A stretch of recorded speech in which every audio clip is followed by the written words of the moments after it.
두 사람이 한 사람보다 나음은 그들이 수고함으로 좋은 상을 얻을 것임이라. 혹시 그들이 넘어지면 하나가 그 동물을 붙들어 일으키려니와 홀로 있어 넘어지고 붙들어 일으킬 자가 없는 자에게는 화가 있으리라. 또 두 사람이 함께 누우면 따뜻하거니와 한 사람이면 어찌 따뜻하랴. 한 사람이면 패하겠거니와 두 사람이면 맞설 수 있나니 세 겹줄은 쉽게 끊어지지 아니하느니라. 가난하여도 지혜로운 젊은이가 늙고 둔하여 경고를 더 받을 줄 모르는 왕보다 나으니 그는 자기의 나라에서 가난하게 태어났을지라도 감옥에서 나와 왕이 되었음이니라. 내가 본즉 해 아래에서 다니는 인생들이 왕의 다음 자리에 있다가 왕을 대신하여 일어난 젊은이와 함께 있고 그의 치리를 받는 모든 백성들이 무수하였을지라도 후에 오는 자들은 그를 기뻐하지 아니하리니 이것도 헛되어 바람을 잡는 것이로다.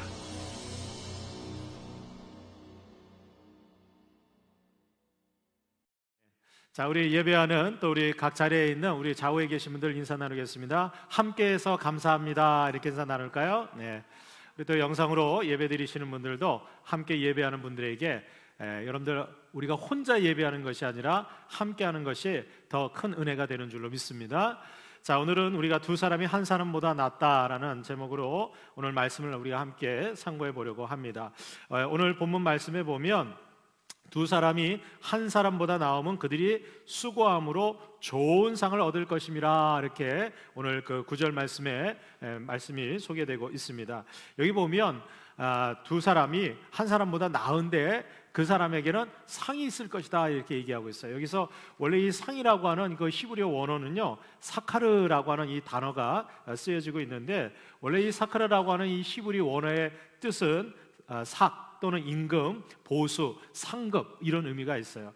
특별히 우리가 성경에 보면 이 사카르라고 하는 단어가 구약 성경에 몇 군데 쓰이게 되는데, 특별히 여러분들 창세기 15장 1절에 보면 하나님은 아브라함의 큰 상급이라, 이런 표현이 있죠. 거기서 얘기하는 이 상급이 바로 사카르예요. 그러니까 이 상급은 하나님이 주시는 놀라운 복, 은혜, 이렇게 우리가 여길 수가 있고, 또 창세기 30장 18절에도 보면 레아가 이사가를 이렇게 출생했을 때 하나님이 자기에게 상급으로 주셨다. 그러니까 여러분들 우리 자녀들도 우리가 기업이라고 얘기하잖아요, 그죠? 자녀들 기업이라고 얘기하는데 그것도 하나님이 주신 상급이라는 거예요. 그러니까 여러분들 태의 열매는 하나님이 주시지 않으면 여러분들 그 어떤 생명도 잉태되거나 출산할 수 없다는 거예요. 그래서 하나님이 특별하게 은혜로 또 축복의 선물로 주신 상급이 바로 이 사카르라고 하는 단어의 뜻에 담겨져 있다는 것이죠. 또 이 사카르라고 하는 이 단어는요, 어떤 내가 대가로 보수를 받다, 이런 의미가 있어요. 그런데 이 보수를 누구에게 받습니까? 하나님께로부터 받는 거예요. 그러니까 사람에게 받는 것이 아니라 하나님께서 우리에게 주시는 어떤 우리의 헌신의 대가, 이렇게 보시면 돼요. 그래서 특별히 그 민수기 18장 31절에 보면 회막에서 봉사했던 이 레위인들, 특별히 회막에서 여러 가지 그 허드렛 일이라든가 제사장 말고 레위인들 가운데서 번제를 드리고 남은 재를 청소한다든가 아니면 재물을 갖고 왔을 때 그 동물들이 배설한 배설물을 치우고 처리하는 그러한 여러 가지 허드렛 일을 하는 레위인들이 있었거든요. 근데 그 레위인들이 그 성막에서 봉사하게 되면 그 대가로 그들의 삶을, 생활을 영위할 수 있도록 어떤 보수나 대가를 줬어요. 거기에서 쓰여졌던 단어가 바로 이 사카르라고 하는 단어예요. 그러니까 오늘 보면 전도서 이 4장 말씀에 하나님께서 한 사람이 열심으로 일하는 것보다 두 사람이 함께 일할 때 하나님의 축복과 은혜가 우리에게 주어진다는 의미예요. 그래서 표준 세번역에 보면 전도서 4장 9절의 말씀이 이렇게 쓰여져 있습니다. 혼자보다는 둘이 더 낫다. 두 사람이 함께 일할 때에 더 좋은 결과를 얻을 수 있기 때문이다. 그래서 이 두 사람이 함께 할 때 한 사람보다 하나님께서 어떻게 해요? 특별한 은혜와 복과 결과와 열매를 더해 주신다는 거예요. 이것은 여러분들 하나님께서 우리에게 주시는 축복의 원리에도 같이 담겨져 있어요. 그래서 우리가 혼자 예배하는 것도 하나님이 귀하게 보시고 은혜를 주시지만 두세 사람이 함께 모여서 예배하고 또 기도할 때 하나님의 더 큰 은사와 은혜가 주어지게 된다는 거예요. 자, 오늘 전도서 말씀에 보면 그렇다면 우리가 더불어서 함께 살아갈 때 신앙생활을 하거나 아니면 일상생활에서 우리가 더불어서 함께 살아갈 때 우리에게 유익한 이유들을 몇 가지 설명해 주고 있어요. 저는 오늘 이 말씀을 통해서 우리 모든 하나님의 백성들이 나 홀로 신앙생활하는 것이 아니라 우리가 함께 더불어서 함께 신앙생활하는 그런 복된 인생이 될 수 있기를 주님의 이름으로 축복합니다. 더군다나 우리가 세상에서 여러분들 살아갈 때 또는 직장이나 또는 우리가 학교에서 또 삶의 현장에서 살아갈 때 여러분들 나 홀로 살아가는 인생은 없어요. 자기 잘났다고 혼자 사는 인생은 여러분들 하나님께서 불행하게 여기세요. 왜냐하면 하나님이요 아담을 만드시고 독처하는 것이 좋게 보이지 않으셨어요. 그래서 누구를 만들어서 허락하십니까? 바로 하와를 만들어서. 이 하와가 뭐예요? 돕는 배필이잖아요. 그죠? 그래서 돕는 배필을 만드셔서 함께 살게 하셨어요. 그래서 여러분들 우리 하나님이 만드신 가정도 혼자서는 가정을 이룰 수 없어요. 그래서 제가 우리 청년들 결혼할 때 주례할 때 꼭 약속하는 게 있어요. 결혼하면 반드시 자녀를 낳아야 된다. 이게 조건이에요. 둘이만 자녀 안 낳고 둘이만 행복하게 살겠다. 그러면 제가 주례 안 서요. 왜 그렇습니까? 여러분들 가정 공동체는요 함께 할 때 그리고 자식을 통해서 하나님이 큰 복을 주시고 경건한 후손들을 계속해서 허락해 주시는 거예요. 여러분들 교회 공동체도 마찬가지입니다. 하나님이 교회 공동체를 왜 허락하셨을까? 나만 예수 믿고 구원받고 천국 가면 되지. 만약 그것만이 목적이었다면 여러분들 우리는 구원받는 그 순간 하나님이 다 천국으로 데려가시지 왜 이 땅에 남겨두겠어요? 그리고 왜 교회를 허락해 주셨을까요? 하나님께서는 제자를 부르실 때도 한 명만 부르시지 않았어요. 수제자가 있었지만 여러분들 다른 제자들도 같이 부르시고 함께 하기를 원하셨어요. 왜냐하면 여러분들 하나님은요 함께 하시는 하나님이에요. 왜? 성부, 성자, 성령 삼위일체 하나님이 함께 하시는 거예요. 자, 오늘도 저와 여러분들이 하나님께서 더불어 함께 살아갈 때 우리에게 충만한 그런 은혜와 또 유익과 상급이 함께하기를 주님의 이름으로 축복합니다. 자, 그러면 우리가 더불어 살아가는 것이 왜 유익할까요? 그 첫 번째는 우리가 넘어질 때 일으켜 세워줄 수 있다는 거예요. 여기 오늘 본문 10절 말씀에 보면 혹시 그들이 넘어지면 하나가 그 동물을 붙들어 일으키려니와 홀로 있어 넘어지고 붙들어 일으킬 자가 없는 자에게는 뭐가 있다? 화가 있으리라. 그냥 여러분들 동무가 없고 함께하는 사람이 없으면 뭐가 있어요? 화가 있는 거예요. 그런데 함께하는 사람이 있으면 어떻게 해요? 한 사람이 넘어지면 다른 한 사람이 일으켜 세워줄 수 있는 거예요. 여러분들 인생도 마찬가지잖아요. 그죠? 우리가 살아가다가 여러분들 정말 실패하지 않고 넘어지지 않는 인생이 어디 있겠어요? 세상에는 모든 사람들은요 한 번은 우리는 수없이 많은 삶의 순간순간 넘어지고 쓰러질 때가 있어요. 그만큼 연약한 게 우리의 인간이에요. 하나님이 그걸 너무 잘 아시기 때문에 우리에게 어떻게 해요? 동역자를 붙여주시는 거예요. 또 보혜사 성령님을 우리에게 보내주셔서 늘 내주하시고 동행할 수 있도록 함께 해주시는 거예요. 그런데 우리가 이렇게 함께 더불어 살아갈 때 우리가 넘어질 때 어떤 유익함이 있어요? 함께 있는 사람이 여러분 함께하는 그 동무가 우리를 이렇게 세워줄 수 있다는 거예요. 여러분들 특별히 우리 구약 성경에 보면 위대한 인물 있죠. 바로 다윗. 다윗도 일평생 동안 하나님 앞에 정말 하나님 마음에 합한 자로 쓰임 받았던 사람이 다윗이에요. 우리가 볼 때는 다윗과 같은 사람이 뭐 쓰러질 때가 있을까? 아니에요. 다윗도 그의 인생을 보면 너무 많은 순간순간 쓰러지고 넘어질 때가 있었어요. 특별히 다윗의 인생 가운데 결정적으로 정말 회복할 수 없을 정도로 쓰러졌던 때가 있어요. 그때가 언제인 줄 아세요? 바로 다윗이 왕이 되고 났을 때.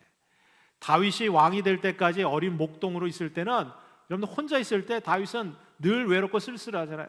그때마다 누구를 의지했어요? 하나님을 의지하고 하나님 앞에 찬양을 올려드리고 늘 하나님과 동행하는 삶을 살았어요. 골리앗과 전쟁터에 나갈 때도 그 사울 왕과 다른 이스라엘 백성들은 두려워서 자기 진영에 있었지만 누구 한 사람 다윗과 함께 나가지 않았어요. 그때 다윗은 누구하고 함께 나갔어요? 여호와 하나님, 만군의 하나님의 이름으로 나가는 거예요. 그 골리앗과 싸울 때도 다윗은 하나님과 함께 하니까 두렵지 않았어요. 그가 그 막강한 골리앗 앞에서도 담대하게 그를 쓰러뜨리고 승리할 수 있었던 것은 하나님이 함께 하셨기 때문이에요. 그런데 여러분들 이 다윗이 그 모든 고난의 삶을 다 이겨내고 이제 왕이 됐어요. 왕이 되고 나니까 자기 주변에요 측근들도 많고 부하들도 신하들도 충성된 일꾼들이 너무 많은 거예요. 이제 전쟁이 일어났는데 이제 다윗이 나가서 싸울 필요가 없어요. 그래서 어떻게 해요? 자기 밑에 있는 요압 장군하고 우리야 장군하고 그런 밑에 있는 부하 장수들만 전쟁에 내보내도 전쟁에서 승승장구하는 거예요. 그러니까 다윗이 전쟁터에 안 나가고 뭐 하고 있어요? 자기는 왕궁에서 그냥 한가롭게 거닐고 있는 거예요. 근데 여기 위기가 찾아오는 거예요. 여러분들, 이 다윗이 한가롭게 여유 있게 되니까 야, 이제는 만사형통하고 이 전쟁에도 내가 직접 나가서 싸울 필요도 없고 이제 부하들이 알아서 다 잘하고 하니까 이제는 나 혼자 어떻게 내 시간을 좀 즐겨볼까, 여기에 문제가 생기는 거예요. 여러분들, 진짜 믿음과 신앙은요, 아무도 보는 이가 없을 때 그때 믿음과 신앙이 진짜예요. 여러분 옆에 있는 사람들이 지켜볼 때, 교회에서 목사님이 이렇게 지켜볼 때, 여러분들 그럴 때는 그럴듯하게 해요. 왜? 보는 눈이 있으니까. 근데 정말 나의 진짜 믿음과 신앙은 언제냐? 아무도 보는 이가 없을 때, 주변에 나에 대해서 누구 하나 경책하고 이럴 사람이 없을 때. 근데 누구는 보세요? 하나님은 보고 계시는. 근데 여러분, 만약에 다윗이 하나님이 지금 나를 보고 나와 함께 하신다고 생각했으면 여러분 밧세바하고 간음할 수 있었겠어요? 아니요. 다윗은요, 자기 혼자라고 생각했어요. 하나님이 함께 한다는 인식을 버린 거예요. 그러니까 어떻게 해요? 목욕하고 나오는 그 밧세바를 보고 음욕이 품고 어떻게 해요? 간음하는 거예요. 데려다가 동침하고. 그리고 그 사실을 은폐하기 위해서 어떻게 해요? 그 충성스러운 자기 신하 부하였던 우리야 그 장군을 갖다 전쟁터에서 말이죠, 고립시키고 요압 장군한테 명령을 내려서 다른 군대들은 다 뺀 거야. 그래서 어떻게 해요? 우리야 장군을 죽이려고 한 거예요. 그래서 거기서 죽었어요. 그러니까 살인죄까지, 그리고 자기의 죄를 다 덮으려고 하는 거예요. 여러분들, 누가 이 다윗의 죄에 대해서 얘기해 줄 수 있겠어요? 근데 여러분들, 시편 51편에 보면 이 다윗이 하나님 앞에 이 범죄하고 그리고 죄를 회개하지 않을 때 마치 하나님의 손이 짓누르는 것처럼 다윗의 진액이 다 빠지는 거예요. 그러니까 겉으로는 아무도 모르고 다 자기의 잘못이 가려져 있고, 그리고 자신은 왕위를 그대로 유지하고 있고 뭐 달라진 게 없어요. 그러나 그의 영혼은 죽어가고 있는 거예요. 죽어가고 있는 거예요. 그때 누가 옵니까? 하나님께서 나단 선지자를 보내는 거예요. 이 나단 선지자는요, 그 당시에 이름도 빛도 없는 선지자, 무명의 선지자였어요. 그런데 이 나단 선지자를 통해서 하나님이 다윗에게 보내세요. 그리고 어떻게 해요? 당신이 하나님 앞에 범죄를 했다는 거예요. 근데 여기에 여러분들, 이 다윗이 이 나단 선지자의 그 메시지를 들을 때 이 다윗이 위대함이 거기 있어요. 어떻게 해요? 다윗이 그 자리에서 무릎 꿇고 내가 죄를 지었다, 하나님 앞에 회개하는 거예요. 어떻게 하면 내가 하나님 앞에 이 용서함을 받을 수 있을 것인가? 결국 하나님께서는 이 회개하는 다윗에게 어떻게 해요? 하나님께서 용서의 은총을 다해 주시는 거예요. 그리고 여러분들, 평생 그 이후로 보면 다윗이요, 이성에 대한 부분, 또 나중에 노년의 나이가 들어서 몸이 이제 차가워지고 그랬을 때 신하들이 말이죠, 젊은 처녀를 이렇게 보내는데도 다윗이 동침하지 않으려고 해요. 왜 그렇습니까? 그걸 철저하게 깨달은 거예요. 여러분들, 다윗이 영적으로 이렇게 쓰러지고 만약 다윗이 거기서 회개하지 않고 돌이키지 않았다면 여러분들, 다윗이 어떻게 그 위대한 다윗 왕으로서의 삶을 살 수 있었을까요? 저는 못 살았을 거라고 생각해요. 하나님께서는요, 이렇게 쓰러질 때, 우리가 넘어질 때, 그리고 영적 침체에 빠졌을 때 반드시 하나님께서는 어떻게 해요? 우리를 일으켜 세우기 위해서 여러분들 믿음의 동역자를 보내주시는 줄 믿습니다. 여러분들, 이 나단 선지자가 있었기 때문에 다윗이 다윗 왕이 될 수 있었던 거예요. 회복시켜줄 수 있는 거예요. 여러분들, 다윗도 그렇게 쓰러지고 넘어지는데 우리는 안 그러겠어요? 우리는 하루에도 12번도 더 유혹에 넘어가고 쓰러지는 부족한 자들이에요. 그런데 여러분들, 우리가 신앙생활할 때 또 때로는 우리가 잘못된 길로 갈 때 옆에서 정말 충심 어린 그런 충고나 권면을 해줄 수 있는 형제 자매들이 있다는 게 얼마나 좋은지 몰라요. 저는 우리 교회의 교구장님, 속장님, 또 우리 모든 성도들이 서로에게 정말 넘어진 자를 일으켜 세워줄 수 있는 멋진 동역자가 될 수 있기를 주님의 이름으로 축복합니다. 여러분들, 하나님께서 우리에게 최고의 동역자로 우리를 일으켜 세워주시는 분으로 성령님을 보내주셨어요. 오늘도 성령님은 끊임없이 우리에게 말씀해주고 계시는 거예요. 여러분들 갈라디아서 6장 1절 2절에 보면 사도 바울이 갈라디아 교회 성도들을 향해서 이렇게 권면합니다. 형제들아, 사람이 만일 무슨 범죄한 일이 드러나거든 신령한 너희는 온유한 심령으로 그러한 자를 바로잡고 너 자신을 살펴보아 너도 시험을 받을까 두려워하라. 너희가 짐을 서로 지라. 그리하여 그리스도의 법을 성취하라 그랬어요.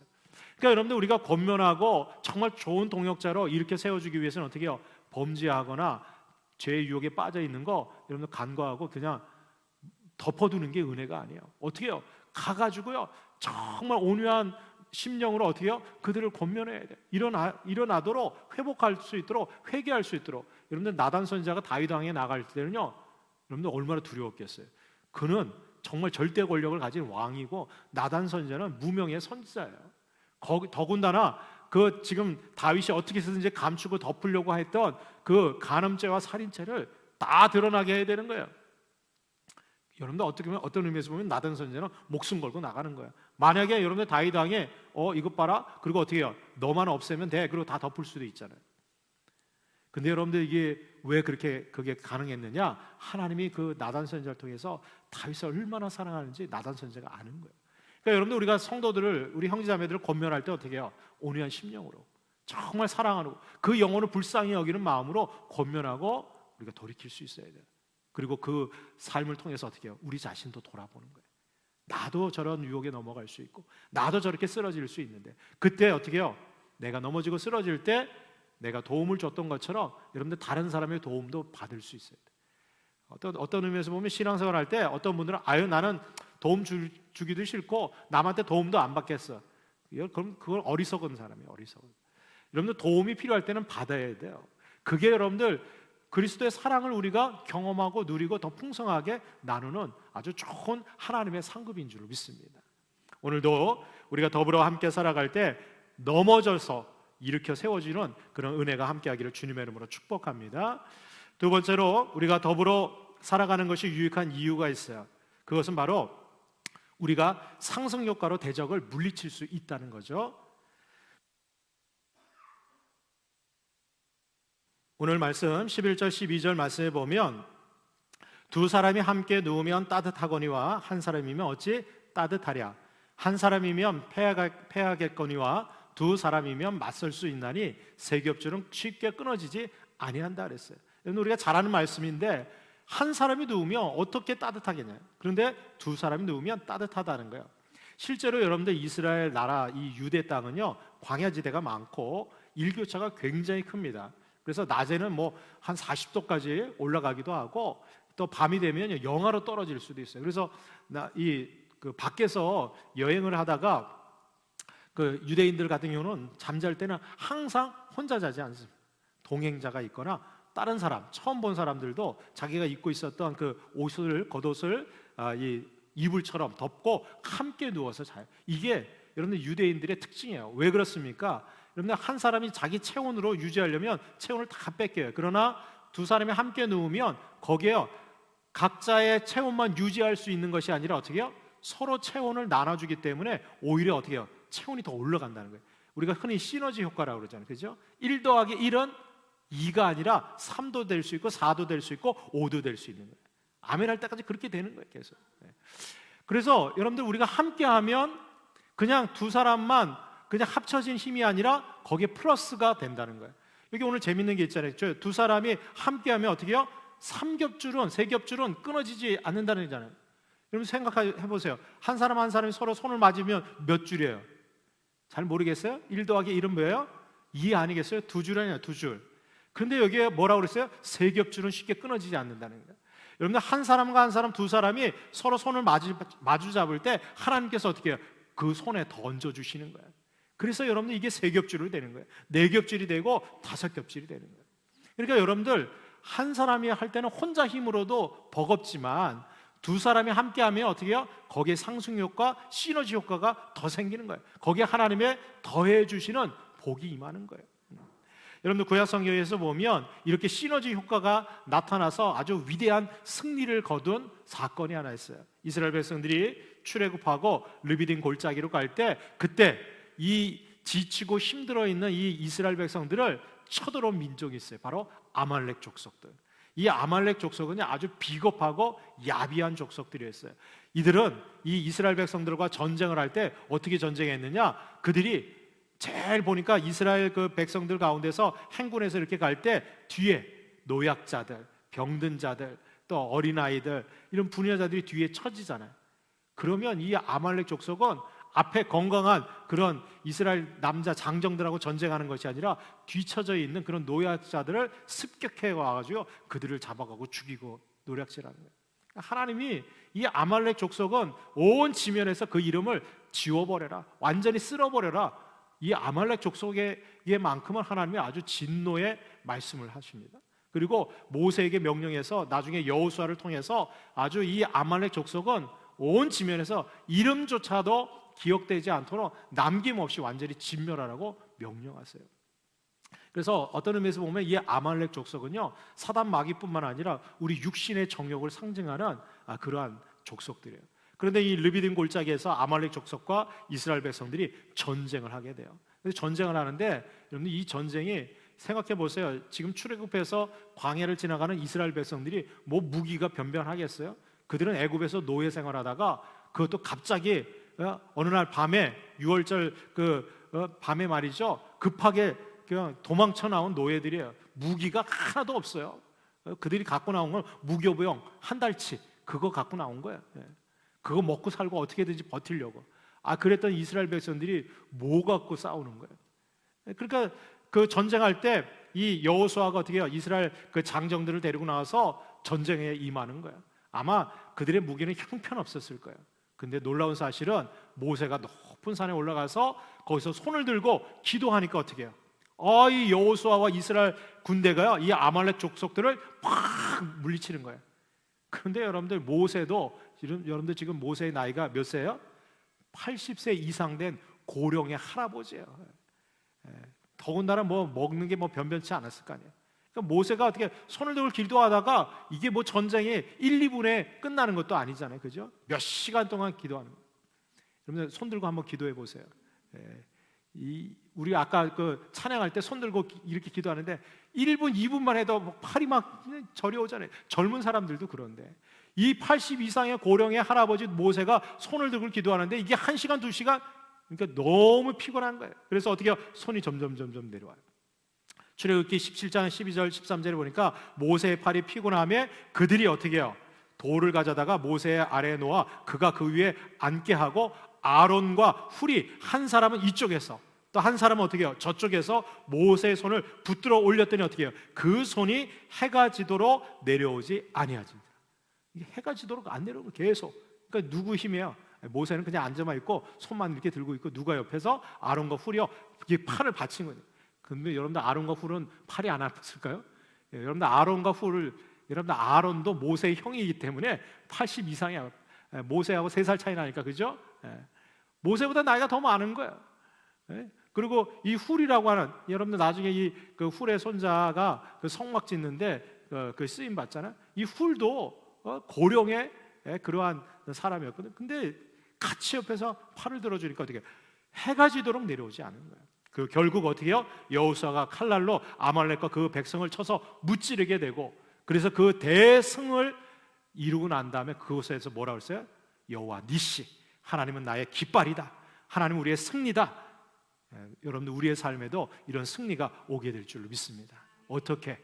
우리가 함께 할 때 더불어 하면 나 혼자 힘으로는 부족하지만 여러분들 앞에서 전쟁터에서 나가는 여호수아와 장정들이 있으면 여러분들 뒤에서 높은 산에서 기도하는 여러분들 후원 그 기도 그룹이 필요한 거예요. 더군다나 그 혼자 기도하기 힘드니까 어떻게 해요? 아론과 훌이 옆에서 보좌했던 것처럼.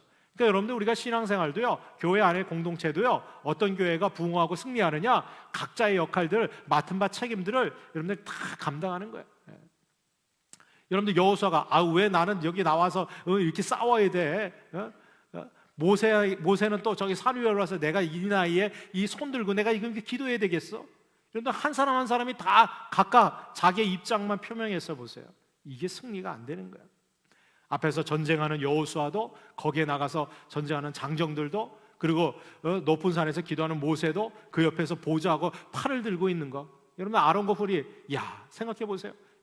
아론 입장에선 야, 내가 동생 팔이나 들고 있어야 되겠어? 이렇게 생각했으면 내가 형인데, 만약 그렇게 했으면 여러분들 이게 승리가 이루어졌겠어요? 아니요.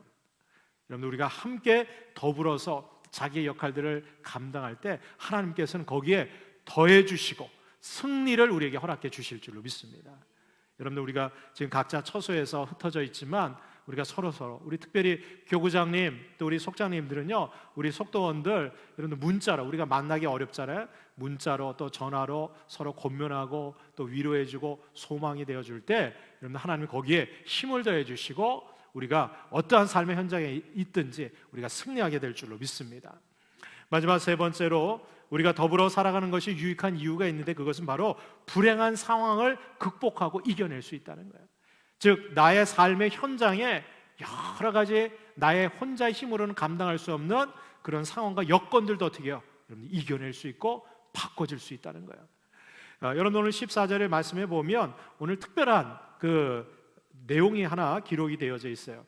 한 청년이 있었고 왕이 비유가 되는데 이 왕은 나이가 많고 그는 왕의 신분으로 모든 나라를 다스리는 통치자예요. 반면에 여기서 소개되고 있는 이 청년은요, 자기 나라에서 가난하게 태어납니다. 그리고 그는 무슨 연유인지 감옥에서 갇혀 있었어요. 근데 결국 그 사람이 나와서 왕이 되게 됩니다. 여러분들 이 내용을 보면 이 청년은요, 별로 좋지 않은 환경에서 태어난 것 같아요. 그리고 무슨 일인지 모르지만 그는 감옥에 갇혀 있는, 그래서 여러분들 자기 힘으로는 극복할 수 없는 그런 상황에 있었어요. 그런데 놀라운 사실은 여러분들 이 청년이 거기에서 같이 백성들과 좋은 관계를 이루면서 결국은 백성들의 지지를 받아서 왕이 되었다는 거예요. 우리가 뭐 이 자세한 내용은 알 수 없지만 여기서 예화로 등장하고 있는 이 소개되는 이 청년은요, 정말 자기 힘으로는 감당할 수 없는, 여러분들 우리가 출생 환경을 바꿀 수 있어요? 우리는 선택하거나 바꿀 수 없어요.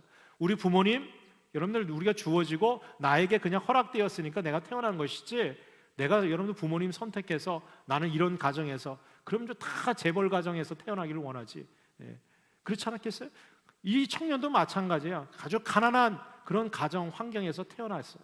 그리고 정말 자기가 원했든 원치 않든 감옥이라고 하는 곳에 갇히게 되는 상황이었어요. 근데 결국 이 사람이 왕으로 됐어요. 어떻게 이게 가능했느냐? 많은 백성들이 이 청년을 따르고 지지하고 함께 인정해주고 도와줬다는 거예요. 여러분들 우리도 삶을 살아가다 보면 내가 선택할 수 없는, 정말 어쩔 수 없는 환경과 여건들이 있어요. 그런 불행한 환경과 여건일지라도 여러분들 믿음의 동역자들, 또 내가 함께 서로 이해하고 또 도움을 줄 수 있고 격려해 줄 수 있는 그러한 주변의 사람들이 있게 되면요, 여러분들 그것을 극복하고 이겨낼 수 있는 거예요. 다윗도 아둘람 굴에 피해 있을 때 여러분들 그 당시에 버림받았던 그 사회에서 사울 왕에 의해서 버림받았던 그 당에 거기 보면 비류라고 표현되어 있거든요. 이 비류는 뭐냐면 쉽게 얘기해서 지금 하면 주류가 아니에요. 비주류. 그러니까 깡패들, 뭐 노숙자들, 불황아들, 뭐 이런 사람들이요. 다윗이 아둘람굴에 숨어 있대, 이런 소식을 듣고 400명이 몰려왔어요. 그 사람들은요, 사회에서 버림받고 그냥 완전히 쉽게 얘기해서 정상적인 그런 삶을 살 수 없는 저 밑바닥 인생을 사는 하류 인생들이었어요. 근데 여러분들 그 하류 인생들이요, 이 다윗을 찾아오는 거예요. 왜? 이 다윗도 억울하게 그가 한 나라의 왕의 사위였고 그 장군의 그런 반열에 오른 사람인데 이 사울 왕의 시기 질투로 쫓겨다니니까 동질감을 느끼는 거야. 억울하지. 그러니까 그 비류들이 다 몰려왔어요. 근데 여러분들 아세요? 이 400명의 그 하류 인생들이요, 이 다윗 왕국을 이루는데 아주 중요한 역할을 감당합니다. 얼마나 충성되게 헌신하는지 몰라요. 여러분들 우리의 인생에도 마찬가지예요. 내 삶이 불행하고 어렵고 정말 극복할 수 없을 때 여러분들 하나님께서는 우리에게 필요한 동역자들을 보내주세요. 그들과 함께 협력하고 동역하면 여러분들 어떠한 환경도 하나님께서 어떻게 해요? 극복할 수 있는 길을 열어주신다는 거예요. 저는 이 말씀을 생각할 때마다 제 마음속에 항상 떠오르는 인물이 있어요. 여러분들 룻 아시죠? 룻? 여러분들 이 룻의 가정, 룻의 시어머니가 누구였어요? 들어는 봤습니까? 나오미. 이 나오미가 쓰다는 거야. 내 인생은 쓰다. 근데 이름을 잘 줘야 돼. 인생이 쓰니까 정말 고달픈 거야. 여러분, 이 나오미의 가정이 어땠어요? 원래 예루살렘에서 잘 먹고 잘 살고 그 당시 유력한 집안이었어요. 근데 예루살렘에 흉년이 드니까 어디로 갑니까? 저기 애굽 땅으로 밑으로 내려가 가지고 좀 이 흉년을 좀 피해 볼까 가요. 근데 가는데 이게 웬일입니까? 가가지고 두 아들이 있었는데 두 아들은 그 이방 모압 여인하고 결혼을 했어요. 그러니까 여러분들 이 먹고 살기 위해서 따라가니까 신앙도 포기하고 자기 하나님께서 택하신 나라도 다 버리고 가니까 뭐 엉망진창이 되는 거예요. 남편 죽었죠. 큰 아들 죽었죠. 둘째 아들 죽었죠. 이 집안에 뭐만 있어요? 과부들만 있어요. 그것도 과부들만 셋이 있는 거예요.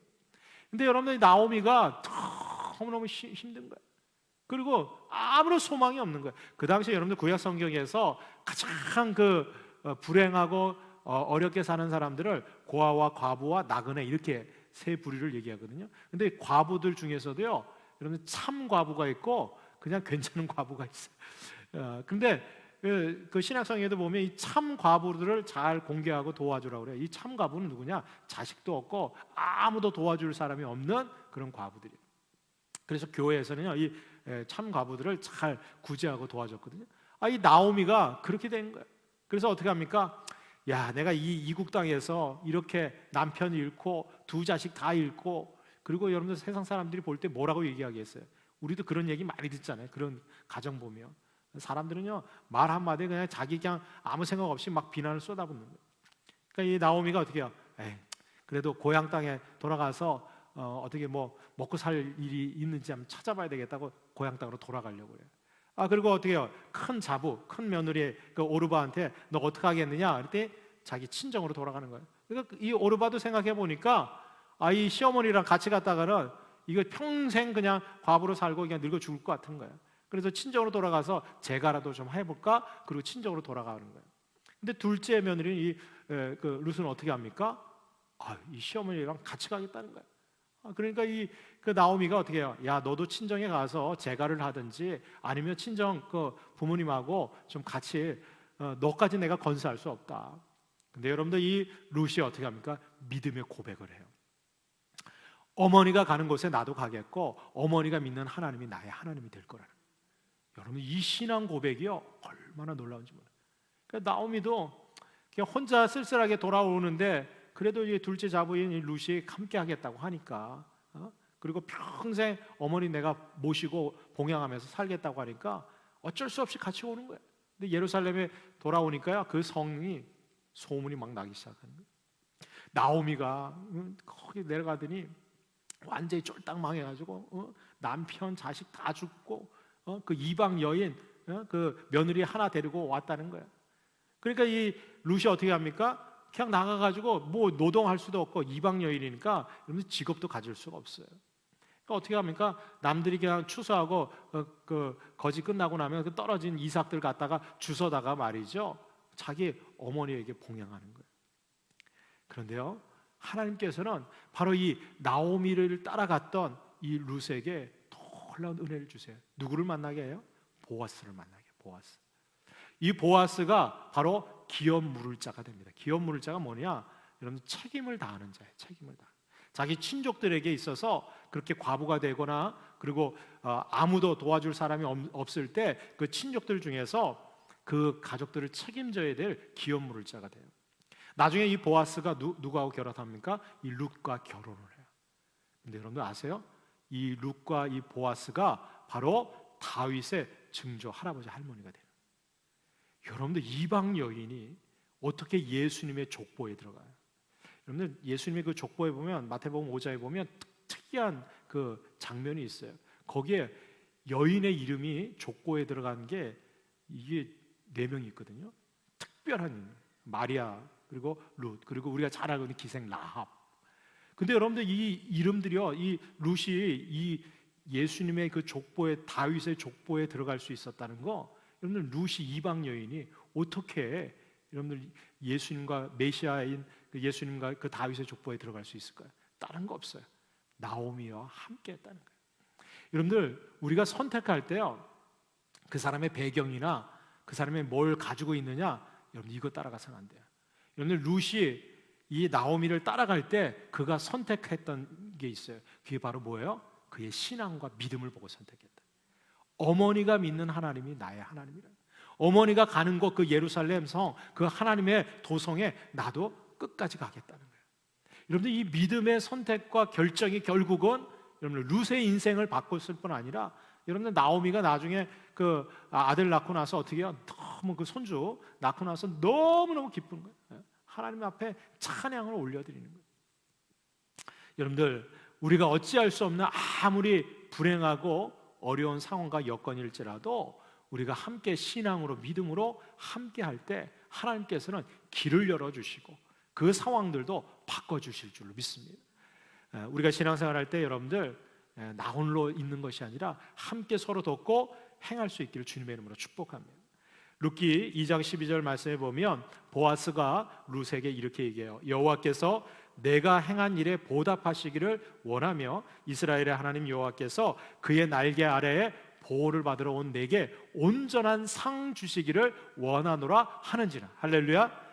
여기 보면 이 상이라고 하는 거 있잖아요. 그죠? 하나님께서 너에게 보답해 주시기를 원한다. 이게 아까 우리 맨 처음에 우리가 살펴봤던 하카르라고 하는 그 단어하고 동일한 단어예요. 너무 놀랍지 않아요? 여러분들 하나님께서는 한 사람이 하는 것보다 여러분 두 사람이 함께 할 때 하나님이 상 주신다는 거예요. 보아스가 그거 얘기하는 거예요. 하나님이 내가 행한 대로 이렇게 그 시어머니 나오미와 함께한 거 거기에 하나님이 보답해 주시고 그리고 상 주시기를 원한다는 거예요.